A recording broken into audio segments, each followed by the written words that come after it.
All right, we're going to open up the floor for questions. Front row here, Tim May on 3, Letterman row. Ryan, just in a nutshell, everybody's going to be asking about the quarterbacks at this situation.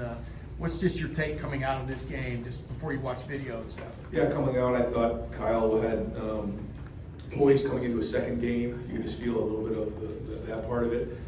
I thought Devin early on was a little anxious, but then I think for him, once he gets hit and gets a little tired, he calms down a little bit. You can see the talent there. So we'll look at the film and see, but I thought Kyle came out pretty efficiently overall. And I thought Devin made some plays as well. Yeah, and real quickly, offensive line, is that still a work in progress from your view today? I mean, Yes. Yeah. Can you extrapolate? Or? No, not right now. Okay, over here to the left, Millward Midwest, Columbus Dispatch. Yeah, I was asking what did Kyle do enough today to cement the starting quarterback? We'll look at it over this weekend and try to see if he's taken that step and kind of where we're going. I'm not ready to make a decision right now. Over here to the left, Clay Hall, or to the right, Clay Hall. What did the Go ahead, Bill, Yeah, my bad. Was there something that did impression Yes. that Kyle did today? Well, last week? I thought he came out of the gate. I think there was something maybe in the back end early on for them that they but he found it. He found Marvin, then hit the play action. I think early in games like this, how you play matters, and I like how he came out of the gates playing well. They're fresh. They're playing their best football in that first quarter, and you want to see us playing good football. And he made some nice throws early on, and that was good. He got himself into a rhythm and showed that he can make some of those throws, and that's important. And I thought even in the 2-minute drill, I know he wants that first one back. He's got to get that ball out of his hand a little bit faster. The second one, Marv did drop, and it's rare that he drops one. And then he was smart on third down and not forcing it. So, overall, I thought he was solid, but we'll look at the film and see. Over here to the right, Clay Hall, then Clay, give it to Nathan when you're done. You got the it. SYX. Would Kyle have more privileges now? Can he improvise in any way, or does he still have to be right on plan as you orchestrate it? I think as we start to get more games under our belt, we'll start to see more and more open up. But he looked more comfortable for sure in this game, and every time you play, that's why we try to get Devin more snaps to get kind of those first things flushed out. Things maybe you saw Kyle in the first game. That way, you saw maybe a little bit with Devin in this game. But I don't think Kyle really missed any throws, maybe a read or two. I guess maybe there was a couple, but I thought he was much more efficient in this game. I think he was more comfortable back there. At least it looked that way to me. But he's not the full-fledged starter yet. We'll see. We'll look at the film and kind of evaluate it after we watch the film and go from there. And like I said, we'll take it week to week. Over here to the left, Rob Aller, Columbus Dispatch, then give it to Joe, please. Yeah, it's fairly or unfairly quarterbacks are compared against the guys that preceded him. CJ was great. It's seeing the field, reading the field. Where is Kyle in that specific area? And he did look more poised, I thought, in the pocket. Yeah, I agree with you. It is hard to compare to other quarterbacks, but I think the more you play, the better you see it. And I remember that first game against Minnesota. CJ struggled in that first half, and then really calmed down in the second half, and then did some really good things in the Oregon game. Threw a couple balls into coverage in that game, but there was enough in that game to say we might have something here. Even though we lost the game, and people were coming at him hard. He threw over 400 yards in that game because we had to. We didn't do a good job running the ball there. And then you could start to see it develop over time. It was a tough stretch in there, But you think about Dwayne. I just kind of felt like Dwayne saw it. You could kind of see that early on. Justin, that was a little bit different. It took him until almost past the Michigan State game before he really got it. But he was so athletic he could make plays with his feet. So I guess I go through those guys because you're asking about his predecessors, and I don't think we'll know the answer to that until we get a few more games in. And same thing with Devin. Because when you're seeing it for the first, I remember being a quarterback. It's like you put the film on, you're like, what did I see? And then the next time you do it, you're like, oh, okay. And then sometimes you come out of games, you're like, I don't even know what just happened in that game. I just found the flow of the game. I found the rhythm of the game. And that's something we talk to our quarters about. Find the speed of the game. Because if you're too slow, not good. If you're too fast, not good. And that's part of playing this game. And so we try to get both guys into a rhythm early on. So sort of did that. We'll continue to try to do that. Over here to the right, Nathan Barrett, Cleveland.com, and then pass it over to Austin Ward, please. Last week, Indiana's offensive playing style limited the number of possessions you had. Today it was Youngstown's execution at times, and maybe lack of your defense. What did you see defensively and inability to get off the field sometimes? Yeah, that's why we took the ball early. I felt like maybe that would be their game plan. I didn't know that they would, huddle and milk it all the way down to inside of 10 seconds and then try to run it on third down just to keep the clock going. But they did, and that's smart on their end. Maybe some teams are going to do that more and more. And it does create a level of anxiety because we're used to getting about 15 possessions a game and scoring 60 and 70 points. But we had 9 possessions. We're not used to having 9 possessions in 60 plays. There's a lot of guys that we're trying to get out in the field and get touches to and play. And boy, when you only have 60 plays, every single rep, I mean, you got to be on point. And there's going to be certain guys that don't touch it when they're 60 plays. So yeah, I mean, every time there was a third down or a first down on defense, I mean, I was struggling because I knew where we were headed. So it's the defense's job to hold the other team to not scoring very many points, and they've done that. 3 and 7, you can't ask for much more. But in a game like this, where the other team's trying to just milk the clock and limit your possessions, we would love to see us get off the field more. So we'll look at the film and see where that was, and see if we can find out what the execution breakdowns were. Over here to the left, Joe Nugent, WCMH, and then give it to Dan, please. How good was it to see Mark get going early and have a big day? Yeah, great. And when you're in for one of these days that the clock's going to get milked out a little bit, you want to make sure that you're getting those touches early on. So to see him get those 2 big plays early was a deep breath. But we targeted him a bunch, we targeted Mecca a bunch, and then sometimes it works out that way based on the play. Even the long run, the long pass that he had, that play really wasn't designed for him, but he popped on it, and that kind of surprised all of us on third down. The guy you think that they'd be doubling would be him, and then all of a sudden he popped it. So Kyle found him, did a great job. But it's good to get him, his touches and his targets, because we did the same. We tried last week. It's just sometimes when they take it away, the ball has to go somewhere else.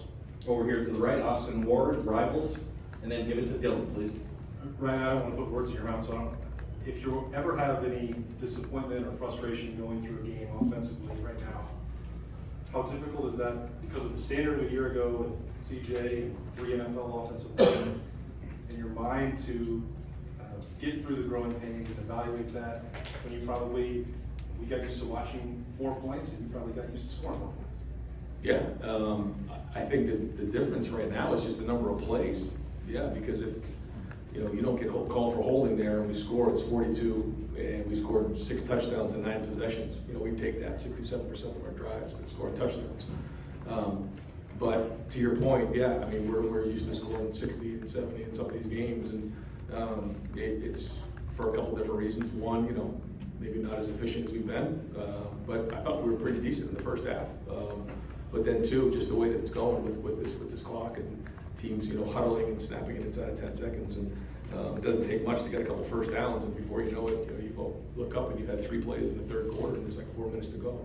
So something we just have to recognize, and I think we saw it coming. I talked to Jerry about that going into the first game. I said this is going to be an interesting year because of this rule, and man, that clock just seems to keep running, and so we'll have to be more efficient and do a great job, especially in the first half of coming out of the gates and being really good with that. Which again, I thought we did that on offense. We were much more efficient, regardless of the opponent. You have to make sure you're clean. I did think the protection was good on the offensive line. That was solid. Bigger challenges to come. Over to the left, Dan Hope, 11 Warriors, and then give it to Pat, please. Ryan, with the Notre Dame game coming up in a couple of weeks, is there more of a sense of urgency going into this next week to settle in on one quarterback and start to get one guy all the reps? I think that's worth considering, yeah. But I think that's something that we're going to talk about with the staff. Over here, Dylan Davis, Delaware Gazette, and then give it to Spencer, please. I guess just expanding on what he said, I mean, how important is that for a quarterback to be able to have a full week of going in as the unquestioned leader of the team before they have to go into a challenge like Notre Dame? Is that, how much stock do you put in that? Is that a real part of it, or? I don't know. We'll probably get on this film, figure out what this next week looks like, and then we'll figure out Notre Dame when we get there. But I think again, it's a legitimate question. You know, I don't have the answer for you right now, but I understand what you're asking, and we're just gonna focus on Western Kentucky now and, you know, do the best we can to grow this week. You know, this isn't about, you know, winning this game. Certainly we have to win this game, but we, you know, we have big goals in mind. We're building this thing for the long run. And, you know, we have high expectations. You know, we want to be perfect. We know what we need to be. So we're not accepting anything other than excellence. And we know what that looks like. And it isn't just built in 1 week. So we're growing towards that. The guys are into it. They know what it takes. And you know, we've been in a situation where, you know, early in the season, you know, it feels like, okay, we're going right to the national championship. It doesn't work that way. You have to build the foundation the right way for the long haul. And I think our guys have been into that and understand that. So we just need another great week of work this week and keep learning and pushing and getting these guys as many reps as we can. Guys, we're gonna have just time for a couple more, then we're gonna get some players up here over to the left. Pat Murphy, 24/7 Sports. Ryan, after last week's game, you mentioned chips running today. Trayvion's over 11.2 compared to Perry. Is this how you see this running back room playing out throughout the year? Different guys popping each week, perhaps? Yeah, another great question. I don't. When you have 60 plays, man, it's just not a lot of rushes to go around. You know, when you. So it is what it is. You know, I really wanted to try to get Trayvion on the ball. I think there was two runs that he had that were holds, or maybe that, I don't know. And he did have, I guess, 2 catches. Yeah, he had the 2 screens, you know, and so we gotta keep trying to find the ways to get him the ball as well, running the ball, but also out in space, because he's so good in space. You see how fast he is when he gets to that edge. I mean, it's got a chance to go. I know he was, you know, he came over and felt awful about reaching the ball out, but boy, he hit that hole hard. I mean, he was running downhill today when he had an opportunity to do it. That was a great step. I was very impressed with that, so that was good. But you know, he's going to have to be in games where he runs the ball more for sure. So you know, we'll keep doing that. But again, I just go back to in a game like this when that clock's running and I'm looking at it. You know, I'm just thinking about throwing the ball more so that we can get more plays, because I just feel like there's a lot of guys on our team that deserve to play. When you only have 60, there's just not a lot of plays to go around, and these kids deserve to get out in the field. So it's a little bit frustrating, but we got to deal with it. Over here to the right, Spencer Holbrook, Letterman Row.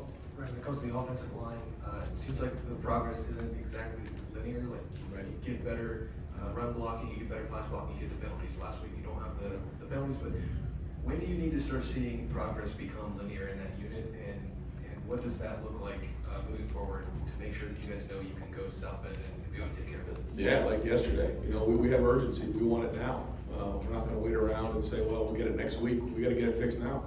And I agree with you. There were some good things today for sure, but to use your term about, you know, linear improvement, I think it's just the consistency. We can do it.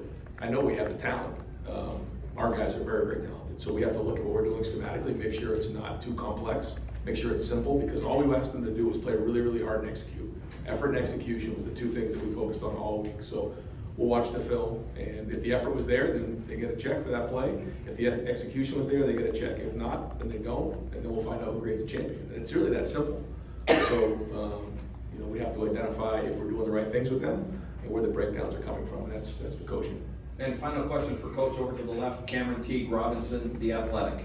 Ron, you mentioned Trayvion running, and like, being physical, running strong through those holes.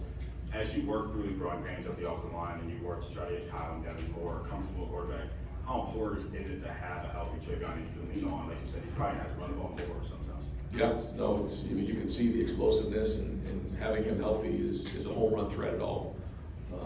You know, any point of the game, and that's what's fun about being around an explosive offense. You know, and that's what I keep telling the quarterbacks. You don't have to make extraordinary plays. You just got to make the routine plays routinely, because we have these guys. And we'll keep trying to find ways to get the ball out in space to them, like we did a few times today with these guys, and get them the touch they deserve, because they'll make plays. Ryan, is Proctor just Coach. a return thing? Yes. Coach, thank you very Okay, much. guys, thanks. All right, folks, we've got